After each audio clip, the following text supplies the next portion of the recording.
Espero que estés terminando tu semana de la mejor forma posible para entrar de lleno con lo que traigo preparado para ustedes. ¿Qué pasa y cómo afecta que tu hijo pague una consecuencia o le establezcan una consecuencia, ya sea en la escuela, en las clases extraescolares que toma, en casa de la abuelita porque la abuelita se enojó por algo que tu hijo hizo, y tú no estás de acuerdo con que cumpla con esa consecuencia? Y no nada más no estás de acuerdo, se lo dices y aparte le dices, y tu misa está loca, y de ninguna manera. Y la escuela podrá decir lo que quiera, pero tú no vas a hacer tarea extra por culpa de otros compañeros que se portaron mal y no fuiste tú. En fin, pasa cuando boicoteamos las consecuencias establecidas por otras autoridades. Pues mira, se te va a regresar. Porque el mensaje que tu hijo recibe es: si no estás de acuerdo con la regla, no tienes por qué cumplirla. Y si no estás de acuerdo con la consecuencia, tampoco tienes por qué respetarla. Por lo tanto, el día que tú le des una orden con la que no esté de acuerdo, no te sorprendas si no la acata. Porque el mensaje ha sido claro. Solo se respetan las reglas con las que estoy de acuerdo. Y si en la vida solo tuviéramos que hacer aquello con lo que estamos de acuerdo, pues entonces no sería necesario que hubiera reglas. Las reglas están hechas justo para estipular un código de comportamiento ante situaciones que no necesariamente nos resultan agradables. Piénsalo bien antes de boicotear las autoridades de los demás. Papá y mamá, papá y abuelita que ayuda al cuidado, mamá y abuelita que ayuda al cuidado, mamá y tía que nos apoya con el cuidado de los hijos.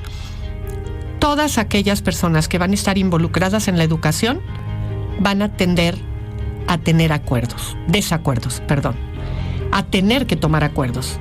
Pero lo primero que aparece o que surge ahí es el desacuerdo. No siempre vamos a poder ocultar ante nuestros hijos que estamos teniendo desacuerdos. El tema es qué haces y cómo manejas frente al hijo el desacuerdo. Ya decíamos antes, no se vale decir tu maestra está loca. Tampoco se vale decir no le hagas caso a tu papá, no le hagas caso a tu mamá. Tú vente para acá y hagamos y pasémonosla bien, y los demás que se fastidien. Es bien importante poder decirle a un niño, para quienes estos dos adultos les son significativos e importantes, que se están peleando por mi culpa. Porque yo no quise obedecer, porque no me quise meter a bañar, porque no me acabé el jitomate. Y por lo tanto, ese conflicto lo va a acabar cargando tu hijo con sentimiento de culpa. Es muy importante que si tu hijo acaba presenciando una diferencia de opinión entre ustedes, se hable con el niño o niña en cuestión y se le especifique. Esto no es tu culpa. Esto tiene que ver con que a veces papá y mamá somos torpes para poder ponernos de acuerdo.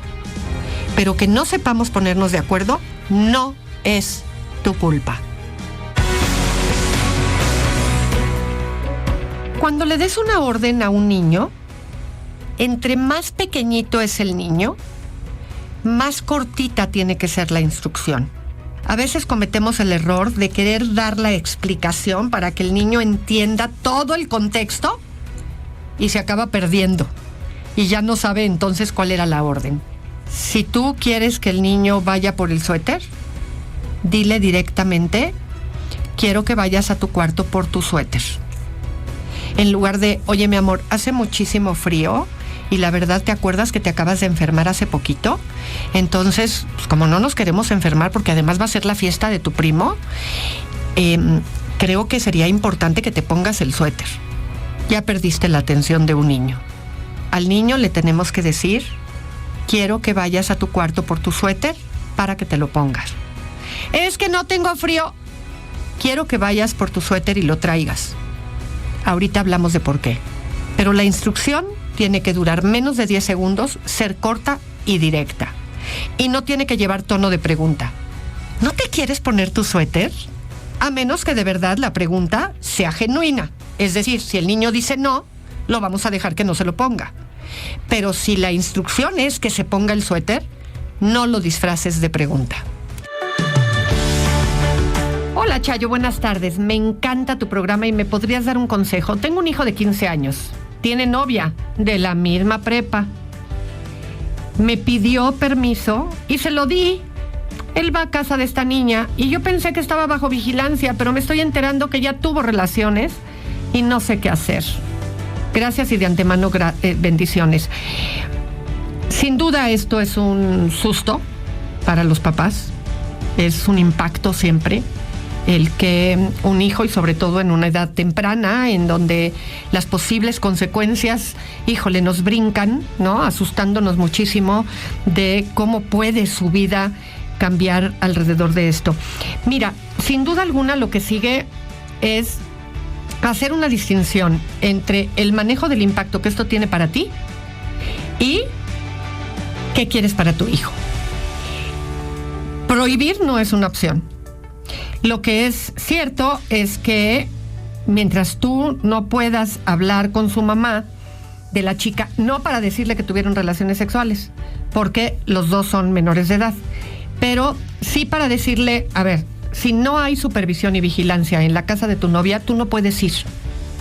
Entonces, con muchísimo gusto, mi rey, cuando quieras ver a la novia, la puedes invitar y vendrá acá. Si no la dejan, si se necesita, entonces con mucho gusto yo hablo con su mamá para decirle que mi hijo solo tiene permiso de estar en su casa cuando ella esté presente para supervisar las visitas. De lo contrario, no puedes ir a casa de la novia. Y por el otro lado, sin duda alguna, hay que dar toda la información necesaria sobre la sexualidad. A veces, una vez que ya tuvieron relaciones sexuales, los damos por desahuciados, como si ya no hubiera nada que hacer porque pues ya no pudimos evitar, ¿no? Y es al contrario. Las dudas con respecto a la sexualidad empiezan una vez que empieza la vida sexual. Antes de eso era curiosidad. Ahora ya hay que hablar del tema, hay que saber, hay que ver cómo se están cuidando, hay que hacerlo, asumir las consecuencias de sus actos, por supuesto sin que tú tengas ni que pagarle nada, ni que facilitarle nada. Si el papá es parte de la vida, bueno, pues creo que es importante platicarlo y poder irlo haciendo consciente de esto y de todas las implicaciones que hay. Así es que te mando un abrazo cariñoso.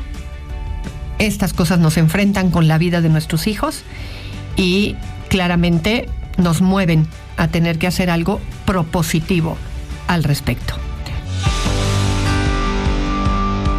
Cuando un niño presenta una conducta agresiva, violenta, es importante que tu reacción no sea impulsiva y violenta, porque cuando tu reacción es impulsiva y violenta, lo que acabas generando es una contradicción en la corrección del comportamiento, porque le vas a decir que no quieres que vuelva a pegar por ninguna razón y no sé cuánto, y tú ya le soltaste la nalgada. Yo tengo que dejarle claro, por modelaje, que uno respira, se calma y pregunta ¿qué pasó? O directamente se dice, eso no se hace. No puedes reaccionar así.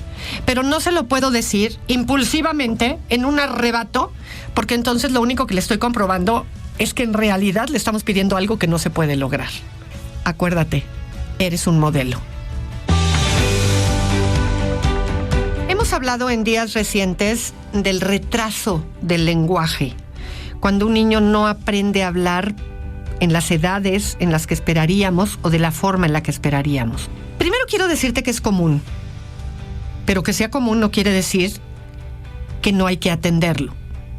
¿Cómo podemos notar un retraso en una conversación en el tiempo y qué se puede hacer para mejorar ese problema del lenguaje? Para identificar un retraso en el habla, primero como papá, como mamá, tienes que estar bien informado y ser consciente de cómo se muestra ese problema.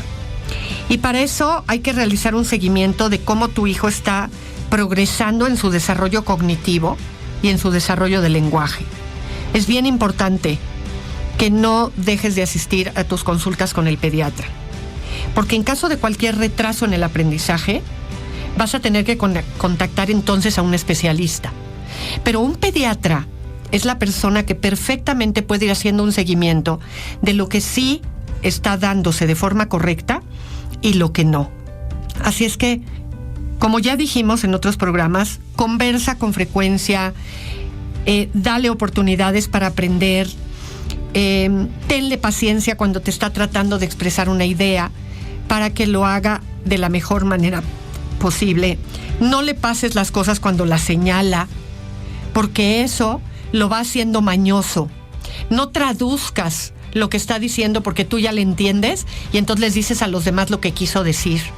Al contrario, deja que los demás le puedan decir: no te entendí, mi amor, repítelo. Y no intervengas. Este efecto de traducción no es precisamente lo mejor que podemos hacer para que el lenguaje se vaya desarrollando. ¿Hace cuánto que como mujer no vas al ginecólogo? ¿Hace cuánto que no haces tus revisiones, que no ves por ti? Somos muy buenas para andar llevando a los hijos al dentista, al doctor, para estar haciendo todo lo que se requiere con respecto a los demás. Pero, ¿qué pasa contigo? Si no has hecho tu cita con tu ginecólogo, si no has tenido tu revisión hace más de un año, te sugiero que te detengas un momento, hagas una pausa y hagas la llamada telefónica. Ver por ti es una obligación, también es un derecho. Así es que no dejes de lado tus revisiones y tus visitas. Cuando tu pequeñito presenta una emoción, aunque lo haga de forma exagerada, porque apenas está aprendiendo, es muy importante que le valides su sentimiento y su emoción. Díselo. Es válido que te enojes. Entiendo que te sientas lastimado. Entiendo que te dé coraje no poder hacer lo que tienes ganas. ¡Guau! Mira qué contento estás. Me da mucho gusto verte contento. Esta validación emocional es necesaria para ir sintiendo que somos personas con derecho, pero además que el mundo emocional es parte de la vida de todo ser humano. Así es que valida siempre que puedas, aunque tuvieras que corregir el cómo mostró la emoción. Pero no descalifiques la emoción en sí misma nunca. Con esto llegamos al final del programa de Chayo Contigo.